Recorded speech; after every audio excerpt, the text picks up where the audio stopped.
Do that. You're very, very welcome. Thank you very much for coming out this evening. And indeed, we have another lecture tomorrow evening.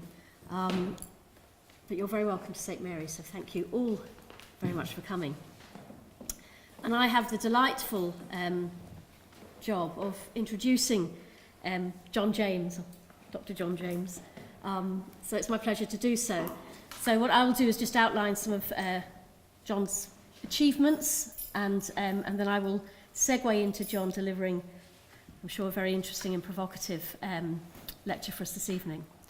So Dr. John James is an associate professor in the Department of Education and the director of the Institute for Catholic Education at St. Louis University in St. Louis, Missouri. Dr. James has 28 years of experience in Catholic education, including 4 years as a high school teacher, 3 years as a science department chair, 3 years as high school principal, and 3 years as a president of a K-12 school system, and 15 years at St. Louis University. Dr. James teaches human resources, research topics, and Catholic educational seminar at the doctoral level. Foundations, special dimensions, and school finance for the Catholic Leadership Programme at the master's degree level. He has worked nationally as a consultant for Catholic schools in the areas of leadership, boards, finance, strategic planning, as well as with president-principal teams. He has authored and edited numerous articles, both nationally and internationally, and spoken both nationally and internationally, most recently at the Biennial Convention of Catholic Education Business Administrators in Melbourne, Australia. He has contributed to many books on Catholic education, including the Encyclopedia of Catholic Education, Urban Catholic Education, Tales of 12 American Cities, and the recently published Urban Catholic Education, The Best of Times, The Worst of Times. He has been a member of the Chief Administrators of Catholic Education for 15 years and the past president of the Association of Catholic Leadership Programmes, past chair of the Holy Redeemer and the Holy Cross Academy School Boards. He served on the National Board of the Jesuit Secondary Educational Association and the Missouri Catholic Conference. Phew. That's all I can say. Absolutely. Dr. James holds a BA in both biochemistry and religious studies from Rice University, an MA in education from the University of St. Thomas, administrative certification from Creighton University, and a doctorate in educational administration from the University of Nebraska. In addition to all of that, he's been married to his wife Therese for 25 years and is a father of 4. I'm sorry, I doff my hat to you, sir. Benjamin, his oldest, is a graduate of St. Louis University High School and is a junior at the University of Tulsa. Rachel, a graduate of Cor Jesu Academy and a freshman at Xavier University. Matthew, a junior at De Smet Jesuit College Prep. And Peter is in 8th grade at Holy Redeemer Catholic School in Webster Groves, Missouri. So a huge professional wisdom brought here this evening, but also, I'm sure, a huge personal wisdom. John James, I look forward to hearing your lecture this evening. Thank you. Thank you.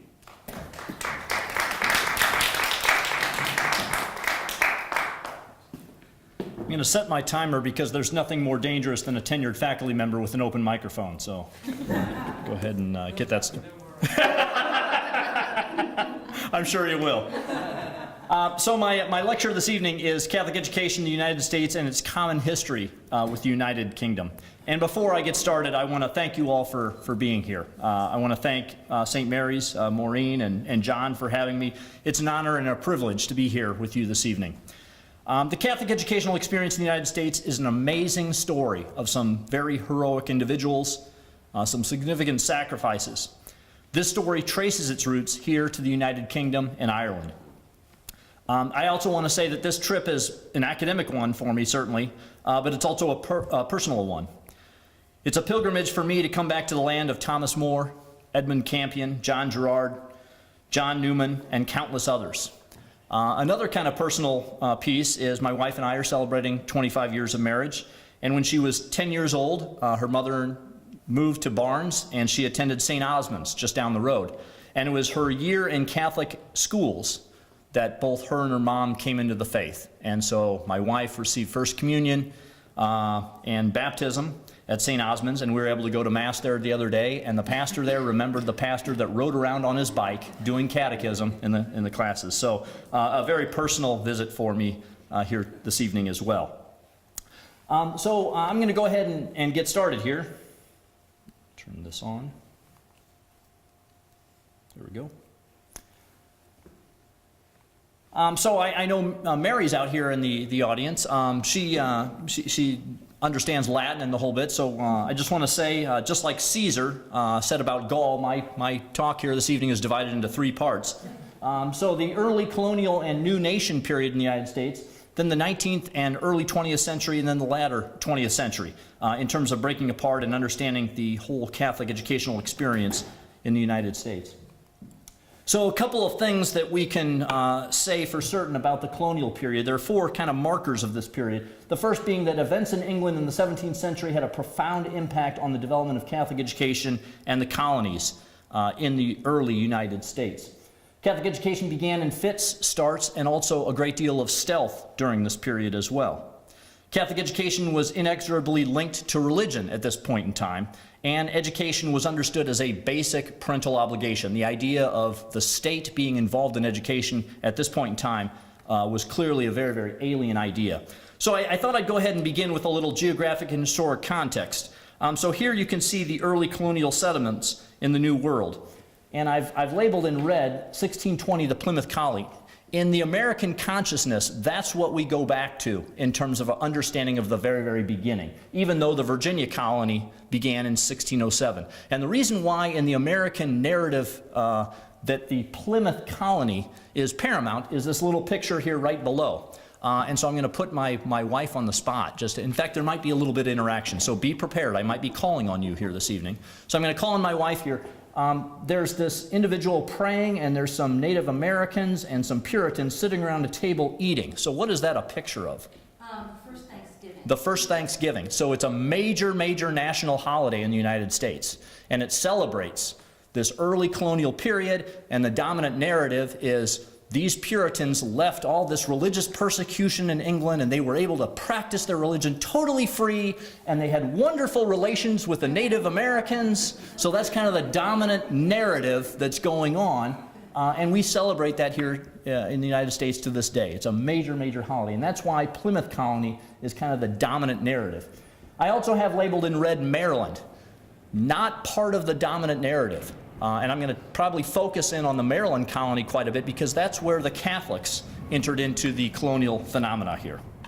So we're going to talk about Maryland. It was one of the 4 original 13 colonies. It was specifically chartered for religious freedom. As a refuge from religious persecution, Maryland was the primary entry point for Catholics and the English colonists. So these 5 figures played a very, very significant role in this colony. We've got these 5 characters. We've got James I right here. And out of these 5 characters, we've got James I and then Lord Calvert. So Lord Baltimore George Calvert was Secretary of State for James I. He is pictured above on the right-hand side here. And he converted to Catholicism in 1625 through the work of Jesuit Andrew White, who's on the upper right-hand corner there. All right, are you ready? Because here comes your question. He was exiled from England in 1605. He was a Jesuit, exiled from England in 1605. What was going on in 1605? Anyone? Gunpowder, that's right. So he was basically pulled into that. We don't know whether he had any part in it or not, but the Jesuits were excluded from the UK at that point in time. So basically what happened here is Lord Calvert resigned upon succession of his son Charles I rather than swear the allegiance to the Anglican Church in England. However, Charles I repaid the Calverts for their loyal service and granted them, Lord Baltimore, a proprietary charter for Catholics in the New World. When the first Lord Baltimore, George Calvert, died, the charter was granted to his son Cecil, which is over here in the middle. Cecil remained in England, but his brother went on a trip to the New World with a group of individuals. They wanted to have a refuge for Catholics in the New World and toleration for Christians. And so they received a charter called Terra Mariae, the land of Mary. They didn't specify who the colony was named for. So Cecil remained in England, but 140 passengers, including Leonard Calvert, Cecil's younger brother, along with 3 Jesuits, Andrew White, and 123 people, traveled across the Atlantic. They landed on Clement Island in Maryland, on March 25th, 1634, on the Feast of the Annunciation. This is on record the first English Mass said in the New World. To this day, the state of Maryland celebrates that as Maryland Day. They recognize that as the founding of Maryland. Meanwhile, if we go up further north and take a look at what's happening in those northern colonies, the Plymouth colony and the Massachusetts Bay colony, we can see a number of things happening. In 1635, the first Latin grammar school was established in Boston. In 1636, Charleston opened a Latin grammar school. 1638, Harvard College opens. And within 16 years after the foundation of the colony, 7 or 8 towns had Latin grammar schools in operation. So education quickly accelerated in those northern colonies.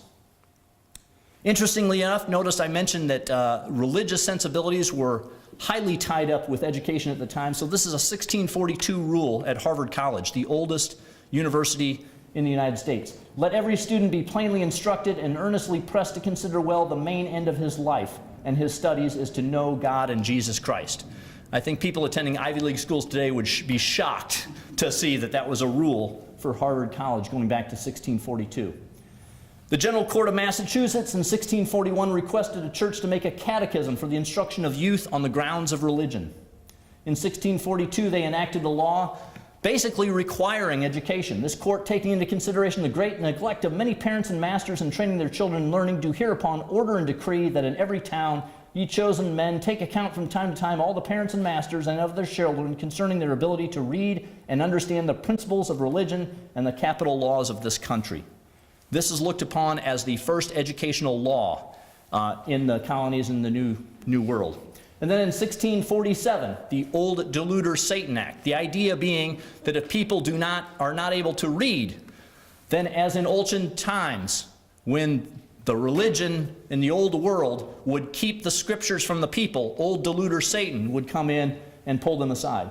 So enacted in the General Court of Massachusetts, it required the appointment of a teacher when a town reached 50 families in population and the establishment of a school when it reached 100 families. This act, along with the Act of 1642, became a model for all the other colonies. This idea that once a town reached a certain level, even though education was a parental obligation, the town had an obligation to create a school simply because they needed to read and write, because in the absence of the ability of being able to read and write, they couldn't know the scriptures. So this is the primary religious motivation of the formation of schools. Now, we're going to swing back down to Maryland because I think this is really fascinating that is lost in the annals of history. Merely 7 years after the foundation of the Maryland colony, there were 3 Jesuits that went on that boat over to form the Maryland colony, and there was correspondence going back to the Father General of the Jesuits with this desire to go ahead and create a college. And this is a letter from the Superior General coming back. The hope of establishing a college which you hold forth I embrace with pleasure and shall not delay my sanction to the plan when I shall have reached maturity. This is in 1640. So theoretically, the Jesuits were planning on forming a college immediately after Harvard. And if things went according to plan, the Jesuits would have the second oldest university in the United States. But things didn't go according to plan. Okay, there was some trouble back in England. Okay? So what happened here, Andrew White, who was exiled from England in 1605, related to the Gunpowder Uprising, he goes to the New World. In 1644, he's taken in chains back to England because there was a change in power. Maryland loses religious freedom in 1644. So the original charter goes away, religious freedom's taken away. Andrew White's a funny character because he goes in chains back to the New World, and part of the provision of his exile is if he comes back, he's going to be killed. So he comes back and he appears before the English judge and he says, wait a second, I was trying to leave and these people in the colonies put these cuffs on me and sent me back here. So fortunately, English justice prevailed and he was allowed to live his life in peace back here in England.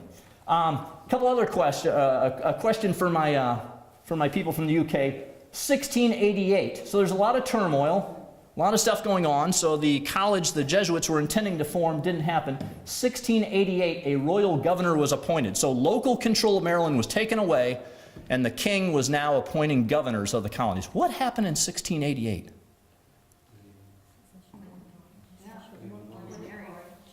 Yes, the Glorious Revolution. Okay. So that happened in 1688. So a lot of turmoil back in England basically prevented the advancement of Catholic education in the Maryland colony.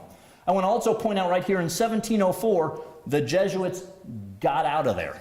They effectively shut down shop in Maryland because things had gotten too hot in Maryland. So let's go ahead and take a look at what happened in Maryland.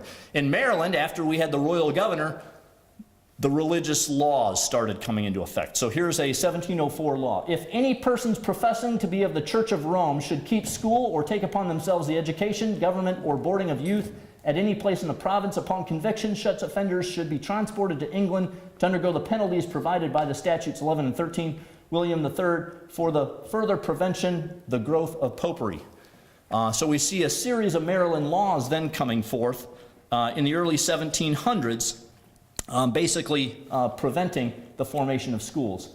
The penalties for a Catholic father to be educating anybody but a Protestant teacher or tutor, penalty for sending children back to Europe to get an education. Nevertheless, students would use aliases. They learned this technique from the Jesuits during the 17th century. So we know some various Illuminati from the early Catholic period, namely one of the signers of the Declaration, the first bishop in Baltimore, the second bishop in Baltimore, were educated in Europe during this time period by taking aliases and coming back. The Irish Servant Bill of 1717 placed a duty of 40 shillings on each Irish Catholic servant imported to the province. The law is called to prevent the growth of popery.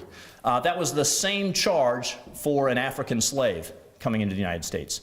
So this idea of an African slave was about the same level of awareness of an Irish washerwoman at this point in time. So obviously this had a significant impact on the prevention of Catholic education from moving forward. So let's talk about some of these characters that received an education during this time period. What happened was the Jesuits opened that Bohemian Manor in 1704 when all these laws were going on, just on the border of Pennsylvania. Because fortunately for the United States, a man by the name of William Penn came in and he formed Pennsylvania colony with religious freedom. So the Jesuits moved the Bohemian Manor just right on the border. And these are three very significant individuals in American Catholic history who received their education at this Bohemian Manor, this stealth Catholic education going on in Pennsylvania, under penalty of all those laws during this particular time period. So I'm going to talk a little bit about these three characters. The first one, actually the one in the middle, John Carroll. He's the first bishop of Baltimore. He was born in 1736 in Maryland, received his early education from his mother and 1 year of study at this Bohemian Manor, which the Jesuits set up. He was sent away to France with his cousin Charles, who's pictured right above him, to study with the Jesuits for 6 years, and he enters the Jesuits in 1753. Unfortunately, the Jesuits were dealt a hit. They were suppressed in the late 1700s. So basically what happened is John Carroll became a diocesan priest. He studies philosophy and theology. He taught at 2 colleges in Europe, and he returns to Maryland in 1774. Charles Carroll, his cousin right here, he signs the Declaration of Independence. That's that little pesky document that we sent over to you guys and told George to go take a hike. He was sent as an envoy with Benjamin Franklin and Samuel Chase up to Canada to make sure that Canada didn't enter the Revolution. We wanted to make sure that Canada didn't join forces with the UK in taking down the colonies. So the thinking was, well, let's grab our Catholic guy, we'll go talk Catholic stuff to those French Canadians up there and make sure that they don't get into the war. So these two played a very, very significant role in the early portions of the country. And then we also have Leonard Neale, who's the second bishop of Baltimore. All got their education at this Bohemian Manor in this early period. Another quick comment about Charles Carroll. And I think this is also true of the Catholic experience. He's the only signer of the Declaration who gave his town. Now, a lot of people today wouldn't think anything of that. That's just like giving the very specific address of where he lives. The recognition was he was the only Catholic, and he had to prove his loyalty to his fellow colonists. So not only did he sign his name, he put his address there. So if things went badly, and people were hunted down and hung for treason, they would be able to find him very quickly. So there's also kind of a parallel through American history of the American Catholic experience, Catholics trying to prove our loyalty to the United States, because there's this idea that we can't exactly be trusted because we participate in a foreign religion from the rest of the country. So a couple of things. I know times have changed, some things haven't changed. Here's a quote from Bishop Carroll. Catholics contribute nothing to the support of the religion and its ministers. The whole maintenance fell to the priests themselves. He was also very optimistic about what was going on in the United States. Our religious system has undergone a revolution, if possible, more extraordinary than our political one. It was a blessing and advantage which is our day to preserve and to improve to the utmost prudence. A man by the name of Thomas Paine. My American people, who's Thomas Paine? What's up with him? He was an agitator. He was the guy who stirred things up in the colonies and got the colonies all out of sorts to go ahead and do the revolution. So it's a seminal document. 500,000 copies of his pamphlet were sold in the colony in 1 year. A lot of historians single-handedly point to him as the guy who really agitated everybody to get the colonies to revolt against England. Because most of the people were loyal English subjects, just going along their way. So here's a quote from that famous pamphlet. These portions of Scripture are direct and positive. They admit of no equivocal construction. That the Almighty hath here entrusted his protest against monarchical government is true, or the Scripture is false. And man hath good reason to believe that there is as much kingcraft as priestcraft in withholding the Scriptures from the public in popish countries. For monarchy in every instance is the popery of government. So clearly he's juxtaposing support of the monarch with our hatred of Catholics. You can't separate those two, right? Because we all don't like the Catholics, and so being loyal to the king is just like that. 500,000 sales going on. Another character right here, John Adams, the second president of the United States. This was a letter he wrote to Thomas Jefferson, the person who drafted the Declaration of Independence, the third president of the United States. So these are huge figures in American history. This is from a letter that John Adams wrote to Jefferson. Shall we not have regular swarms of them here, in as many disguises as only a king of gypsies can assume, dressed as printers, publishers, writers, and schoolmasters? Who do you think he's talking about? If ever there was a body of men who merited eternal damnation on earth and in hell, it is the Society of Loyola's Jesuits. Nevertheless, we are compelled by our system of religion to toleration to offer them asylum. So that's two of our early presidents. We get the Constitution in 1787 and the First Amendment, which declares freedom of religion in these new United States, making no law respecting an establishment of religion or prohibiting the free exercise thereof. It's silent on education, so effectively that goes to each and every one of the states. The other real significant law that happened in 1687 is the Northwest Ordinance of 1787, which provided public property for the funding of education. So this was a very novel innovation. Here's a map of the United States. You can see the yellow area is the Northwest Territory. That's some territory that the colonies had not moved into, but we got as a result of the Revolution. There were a number of different British forts and holdings up there. And so the country decided, well, how are we going to settle this? How are we going to get people out there? So they devised a system in the Northwest Ordinance of 1787 to go ahead and survey it and create sections, and there's 36 different sections, and the 16th section of every unit there would go towards public education. And so this was, in a sense, kind of the genius of this new country. We're going to set aside land and the taxation of land to go ahead and fund education. Interestingly enough, in that act itself, this is a federal law. Religion, morality, and knowledge being necessary to good government and the happiness of mankind, schools and the means of education shall forever be encouraged. So during this period, we still see a very much unitary understanding of religion and education. So now we're going to move on to the second period. The second period has to do with education in the 19th and early 20th century. A number of different summary points can be drawn from this. Events in Europe, primarily immigration, had a profound impact on the development of Catholic education in the United States. Nativism, the Know Nothing Party, and the Common School movement begins, which also has a tremendous impact on Catholic education. The Church recognizes Catholic education as an issue of existential importance, and it also has explosive growth. So I'm going to talk about some of the forces that were involved there, and the Catholic bishops decided Catholicism will disappear from North America unless we create the Catholic school system. So it wasn't out of this idea of let's just do something that can catechize people. It was really a question of existential existence. And then Catholicism begins wrestling with the notions of national as well as Catholic identity. So let me walk you through some of this. The United States experienced a tremendous influx of immigrants. 150,000 immigrants arrived in the 1820s, 600,000 in the 1830s, 1.7 million in the 1840s, 2.3 million in the 1850s. Early on, Catholicism was a small and insignificant sect, not given a thought. But with all this immigration, by 1860, Catholicism had grown 900%, becoming the largest denomination in the country, numbering 3.1 million. By 1890, Catholicism numbered 9 million adherents. And this obviously brought about a backlash. The giant influx of Catholics from strange lands were met with great fear, paranoia, and violence. On July 12, 1824, in New York City, a fight broke out in which Orange Day revelers marched into Irish Catholic Greenwich Village. 33 Irish Catholics were arrested. Not a single Orangeman was arrested. A similar fight broke out in Philadelphia in 1831. This time, the American nativists joined in with the Orangemen. The Ursuline Convent riots occurred August 11th, 12th, 1834 in Charlestown, Massachusetts, near Boston, in what is now Somerville, Massachusetts. During the riot, a convent of Roman Catholic Ursuline nuns was burned to the ground by a mob. So this is the beginnings that happened in the 1840s of this movement. Also, contemporaneous with this is the development of the Common Schools movement. The Common School movement began in the early 19th century at precisely the same time. Now notice we're about to do a paradigm shift.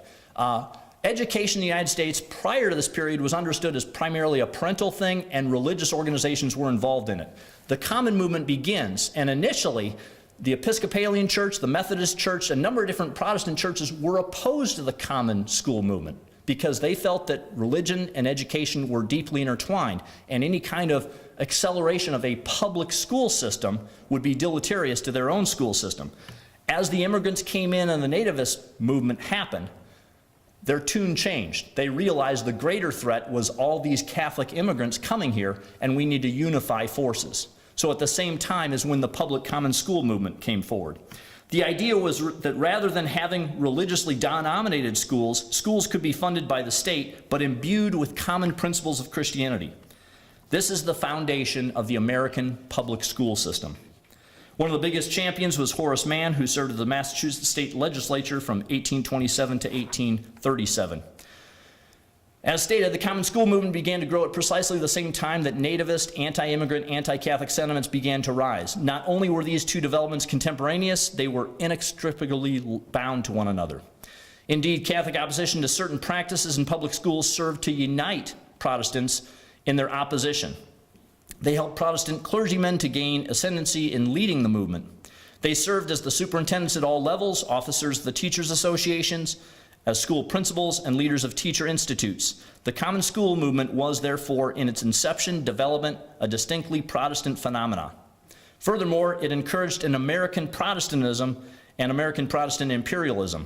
Its supporters promoted a crusader's zeal that the schoolhouse became the established church of the American Republic. It was rooted in a white Anglo-Saxon Protestant ideology that was not very tolerant from these outside the culture. These are quotes from historians.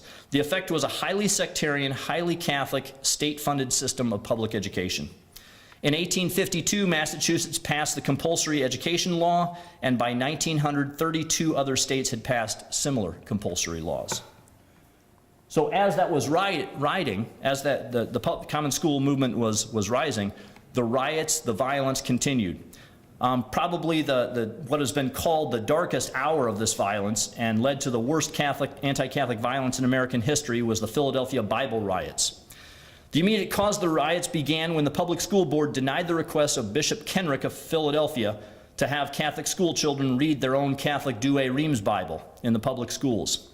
The board had chosen not to allow the Bible because it contained commentaries, and chose instead to exclude Catholics from reading the King James Version, a decision that satisfied no one. Incensed by this action, a Protestant Clergymen's Association launched a campaign of inflammatory anti-Catholic propaganda in the early part of that year. Violence broke out in May of 1844 and extended off and on for a full 2 months. The rioting took the lives of 20 and 3 times that number in wounded. It included the official the burning of entire blocks of homes, churches, and the seminary. Official inquiries into the cause of the riots placed the blame on, quote, efforts of a portion of our community to exclude the Bible from our public schools. The sentiment of a Philadelphia after the riots was best summed up by a Quaker merchant. I want to note, Quakers are pacifists. They're against all violence. This is what the Quaker merchant said. While he was appalled at the violence, he thought, the papists deserved all this and more. If it were well, if every popish church in the world were leveled to the ground. Within this context, there was an Irishman from Northern Ireland over in New York. Slightly different story.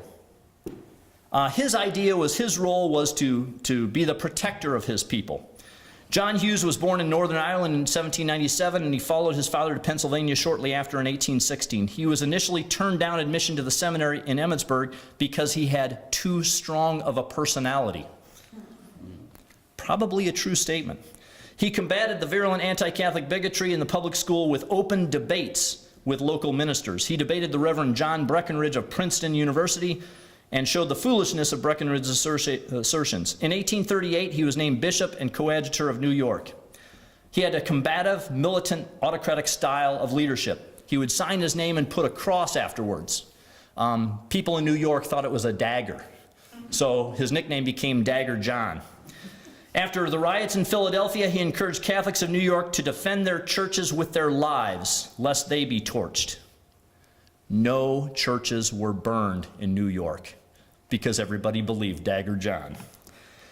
He fought for public schools, public funding of his Catholic schools, and the society actually did win over some money. In his pastoral letter, he wrote, "Schoolhouse first and churches afterwards." And again, we have a quote from him there. He saw himself as a protector of this migrant population that was pouring into New York. And there was some success in the funding of public schools. From 1831 to 1960, the local governments of at least 21 communities in 14 states provided some form of assistance to Catholic schools. There were two notable plans there, and Governor Seward of New York supported the establishment of schools taught by teachers who shared the immigrants' language and religion. A little known fact about American history, in 1860, everybody knew that Governor Seward was going to be our next president. He was the governor of New York. He goes to the Republican primary in Illinois, and this unknown upstart, Abraham Lincoln, wins the nomination and becomes the president. The reality of that was the Know-Nothing Party and the natives had a very strong polling in those middle states, and they absolutely did not want somebody who had any kind of funding going to Catholic schools to move into the presidency. So here's a couple of, a flag from that area. It's an American flag. Native Americans, beware of foreign influence. And here's a woodcut editorial from the time being. It's an Irishman on the left. He's inside a whiskey barrel swinging a shillelagh.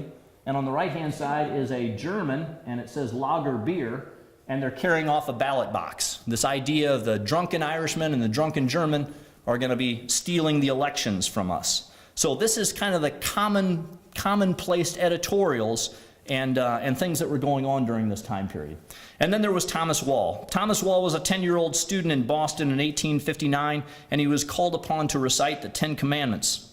The teacher insisted that he recite it from the King James Bible, not the Douay Rheims, to which he refused. Wall was beaten for 30 minutes and suspended from school. The next day, all the Irish children of Boston stayed home in protest. 5 months after the event, the Massachusetts legislature passed a law stating that Catholic children need not recite the Ten Commandments using the Protestant formula. And then we have Senator Blaine. Blaine served as Speaker of the House in 1875. He proposed a constitutional amendment that would prohibit the use of state funds in any way whatsoever for sectarian schools. Sectarian was code word for Catholic schools. The amendment was overwhelmingly passed in the House, 180 to 7, but failed narrowly by 4 votes in the Senate. Today, 37 states have Blaine amendments, including Missouri. But interestingly enough, it was challenged all the way to the United States Supreme Court this last summer. The case was brought by a Lutheran church. So it's just kind of interesting how times change in that. The reason why I wanted to lay all this context was not to talk about all this bitterness and hatred and vitriol from the past. It certainly was not to besmirch any other religious traditions, nor to public education. About a third of the superintendents in the state of Missouri are our graduates of public schools, and so forth and so on. The reason why I want to share this is to give you the context for the bishops coming together in the 3 Baltimore councils. They really were faced with an existential challenge. Given this context, they were convinced that Catholicism would disappear from North America if they did not take some very, very drastic action. So in this context, over a period of 32 years, the bishops got together in what are called the Baltimore Councils. As I mentioned, they faced an existential question. The bishops were concerned if they did nothing, the faith would disappear.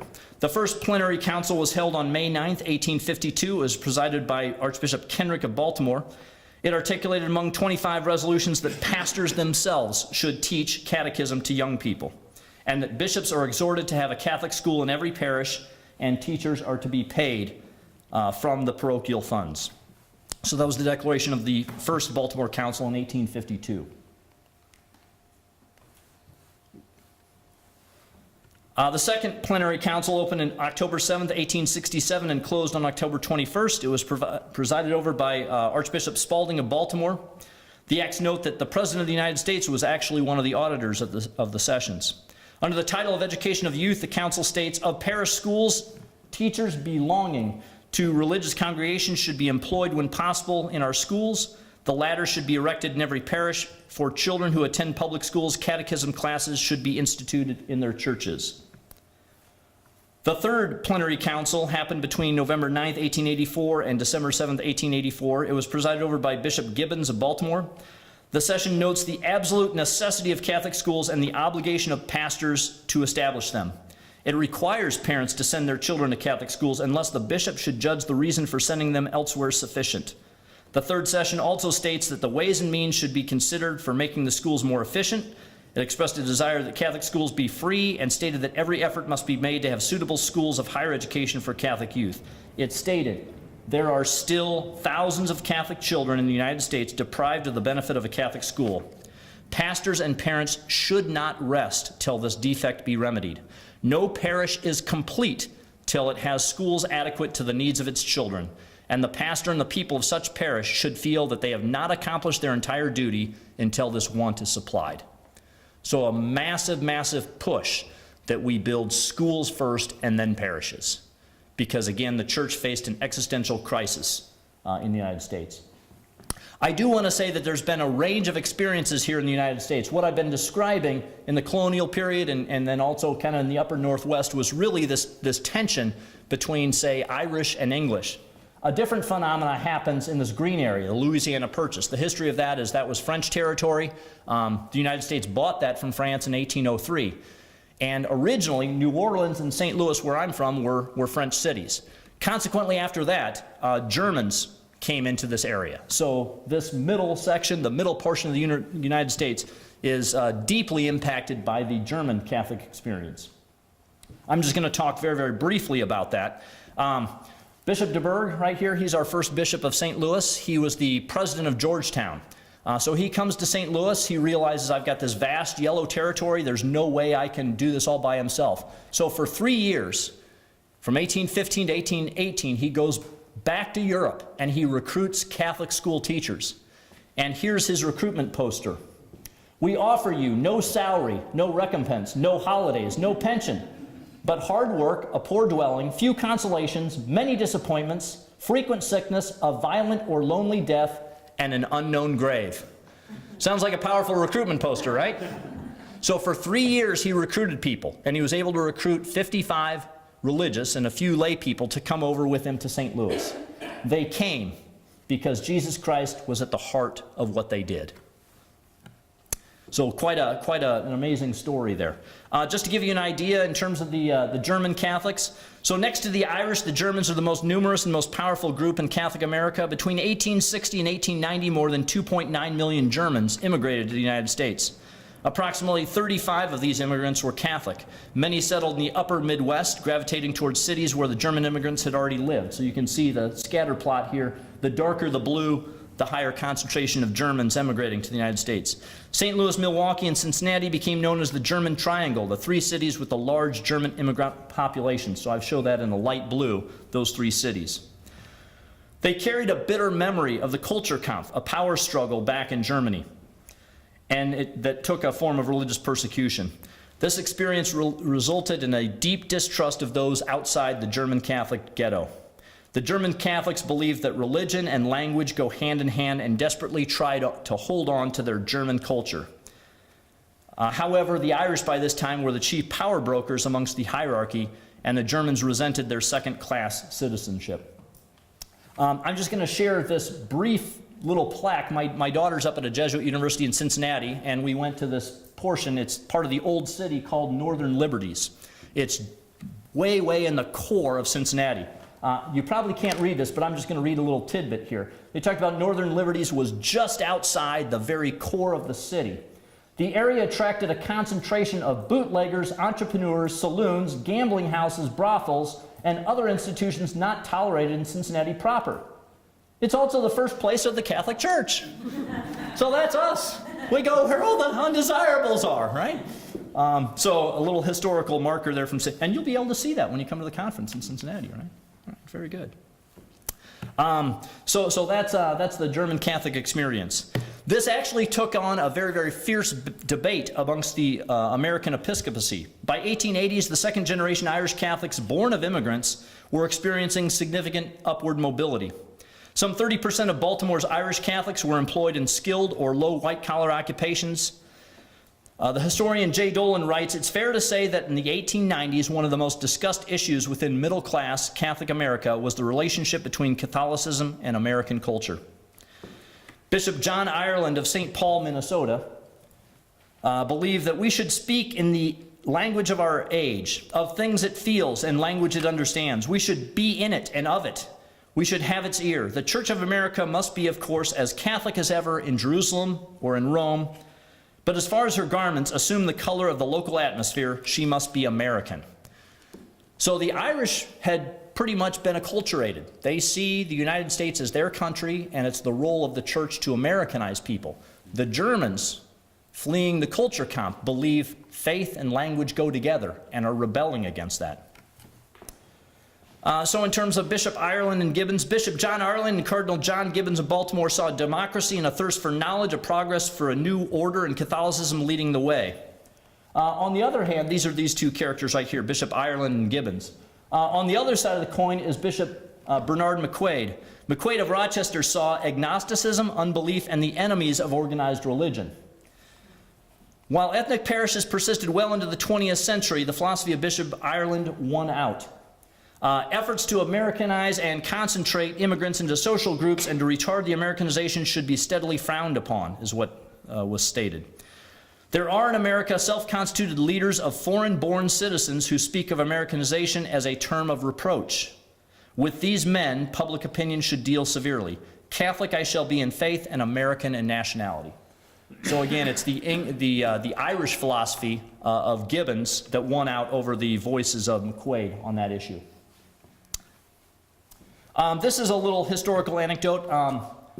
I come from Irish and German background. My mother came from an immigrant, got the free land in the Midwest, and she attended a Catholic school in the 1920s. And this was a textbook that her and her brothers used in Pierce, Nebraska. So you probably can't see it, but it says here, a German English Readers for Catholic Schools by Benzinger. So there's a whole publishing house. Benzinger is a publishing house that's still in effect. They made readers for German Catholic schools. And it's a very, very simple reader. Above is the German script, and then below is the English language. What I find particularly interesting about this is, again, this whole idea of proving one's Americanism. So on this right-hand side, there's a picture of a young boy and an American flag. And it says, "Here is our little Robert. He has a flag in his hand. It is red, white, and blue. See how the flag is waving. Robert is very proud of it. He loves his country." So you can see that even the English-German readers in the Catholic schools were trying to build this Americanization in terms of the philosophy. About the same time, this is when public schools started to really take off. In St. Louis, the Reverend Greenleaf, who was a Unitarian minister, decided he could improve the schools by collecting the public tax, something that had been done for a long time in the eastern United States. And as a result of the public schools receiving the public tax and the Catholic schools not, there was a phenomenal decline in market share of the Catholic schools. So if we take a look in St. Louis in 1850, 50% of all kids were educated in Catholic schools.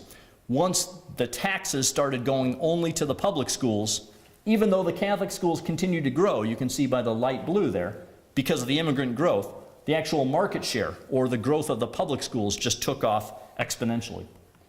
The German Catholics didn't take this lying down. A physician from St. Louis, who was a member of the state legislature, proposed a bill that each child would receive $10 from the school tax to be applied to any school that the state approved. The bill passed a first reading before a delegation from St. Louis came in saying that this would destroy the public school system.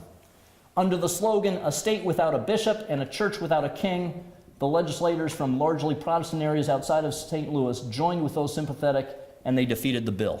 And so to this day, Catholic schools do not receive any kind of state or federal funding. This is a very famous woodcut from the New Yorker magazine, Thomas Nast, 1875. So this is a widely published magazine. That particular magazine it's from Harper's Week. Harper's became famous after the Civil War because they had battleground drawings that went out nationally. You probably can't see this, but in this picture, we've got Catholic bishops posed as crocodiles crossing the ocean. So these crocodiles coming across the water to devour the small school children. And here we have a brave public school teacher protecting the children from these mitre-bearing crocodiles coming across the ocean.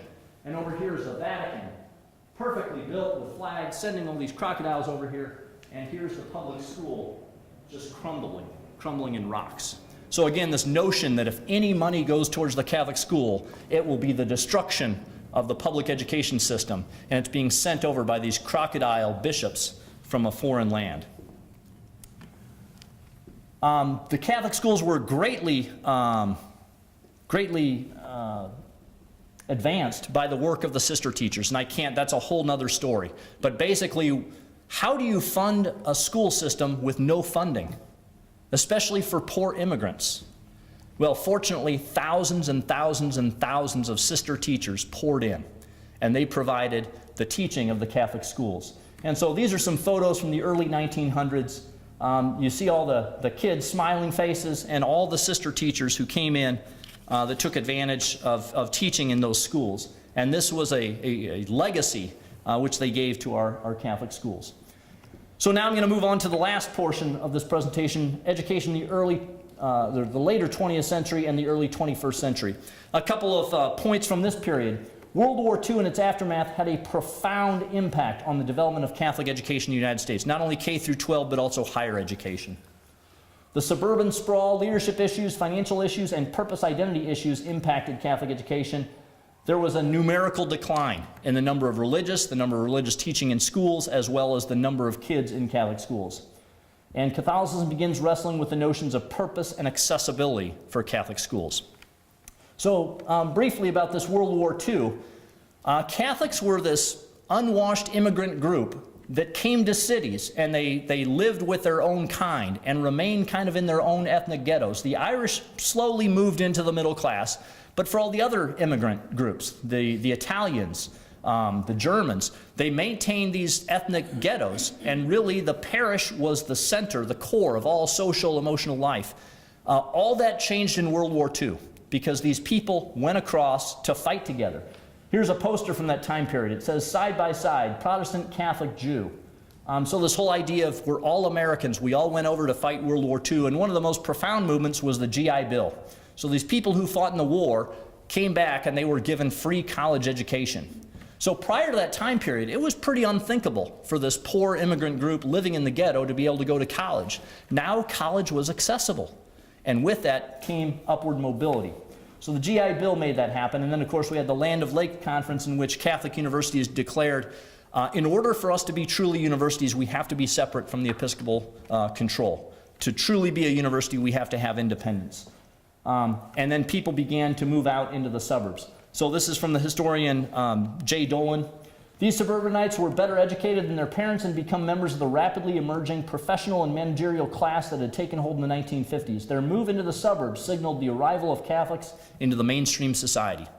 After World War II, President Eisenhower realized we had a great deal of difficulty getting stuff from the factories to the ships to come over here to Europe. We don't have a road system. So the United States built a comprehensive interstate system that allowed people to move very rapidly across the country, which also allowed people to move out to the suburbs. The suburbs took place, and people moved out of the inner cities into these sprawling suburbs, which again accelerated the urban decline, the decimation of the kind of the ghettos, where we had a lot of Catholic churches and schools all concentrated together in the urban core. Just to put some numbers on this, and I just picked a random city and took a look at this. So Cleveland, which is an upper Midwestern city, between 1950 and 1990, the city itself lost 409,000 people, where the surrounding area gained 432,000 people. So that's a significant move of the population from the city center out into the suburbs. Similarly, if we took a look at the parishes, the number of parishioners in those parishes, the city parish dropped from 2,668 to 1,666, and the reverse happening out in the suburbs, 2,488 to 5,617. Massive movement out to the suburbs. So it's safe to say the Catholic Church could not keep up with the facilities, much less anything else. Consequently, Catholic schools weren't built out in the suburbs. We couldn't build churches and fast enough to be able to do that. So here's a quote from the Cardinal of Chicago. "The city of Chicago is emptying out into the suburbs. Thousands and thousands are going out into little homes in the suburban areas. New parishes are needed, new schools are needed, and of course, new priests are needed." Another thing that took place at this time, and a number of sociologists have identified this in larger American culture, there was a massive cultural shift that happened sometime between the late 1950s and the early 70s. So this is a national Gallup poll. This is of all Americans. The question being, at the present time, do you think religion as a whole is increasing its influence on American life or losing its influence? In 1957, 67% of Americans believed that religion was increasing its influence. By 1968, 18%. So a total reversal. Now, sociologists are still examining what exactly was going on in the United States during this time period. A famous study, Bowling Alone, basically determined over the last 50 years, it doesn't matter what measure you have of social capital. Social capital has declined in the last 50 years. A lot of different reasons about why that happened or what's going on there, but it is simply a phenomena that impacted every aspect of American life, including Catholicism. So at this point in time, we have a changing face of Catholicism. The Catholic schools were originally built as a bulwark against the larger hostile culture, but now that the ghetto walls were falling and Catholics moved squarely into the mainstream, they were called upon to take on a larger role in the church and the world, and such a paragon of parochialism represented for many individuals an anachronistic relic of a bygone era that was no longer necessary and no longer worth the cost. And consequently, the enrollment started dropping out. Between 1965 and 1975, the American Catholic bishops realized that the enrollment was dropping precipitously in the Catholic schools. So they did a study. They found out that there were 6.6 million people not in any kind of religious catechetical programs. So from this graphic, you can see from 1965 to 1975, the percentage of kids in either Catholic schools, CCD, which is your religious education for those people who are attending public schools, and then no formal religious training at all. I also share this with my students because I tell them, in 1974, I was in elementary school. So now in the United States, we're well into our second generation of the population that most of them have not had significant formal religious training whatsoever. As I alluded to earlier, the decline of vocations, the personnel to teach in the Catholic schools dropped off precipitously between the 1950s to the present. This is the percentage of religious that are in Catholic schools. Prior to 1950, it was roughly 90%, and then it started dropping off. Now it's less than 5% we have religious in Catholic schools. With that, we have lay people and the need for full salaries. So this created a huge economic challenge for Catholic schools as well. And as a result of that, the costs continue to go up, and there's a gap there between tuition and cost. Sorry, I haven't completed this past 2010, but we can expect that blue line continues to go up, which then accelerates the decline of Catholic schools because the ability to pay for parents. Again, not receiving any kind of state funding whatsoever. And that brings us to the present situation. Our challenge doesn't go away. We're now not in a position to try to protect just an immigrant, unwashed population. We're to educate all as well as a new immigrant population.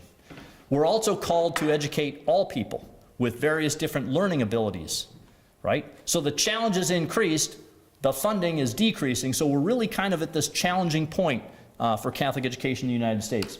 The Catholic bishops are aware of that. There's a number of public policy initiatives that are going forward. I, being the eternal optimist, see a bright future for the church, especially from some of the things that I see from millennials. I've been talking to John about this and possibly a collaborative research interest in that. But this is the challenge today. This is a statement from the United States Conference of Catholic Bishops. As we continue to address the many and varied needs of our nation's new immigrant population, the church and its schools are often among the few institutions providing immigrants and newcomers with a sense of welcome, dignity, community, and connection to their spiritual roots. The interesting thing about it is, and I tell my students this, there was no golden age of Catholic education, right? As I went through that, there was no time where, hey, things are great, right? It's always been a struggle. And that's the opportunity we have. Every generation gets the opportunity to step forward and accept those challenges and pass the torch to the next generation. And I firmly believe that we're up for it today. So thank you very much.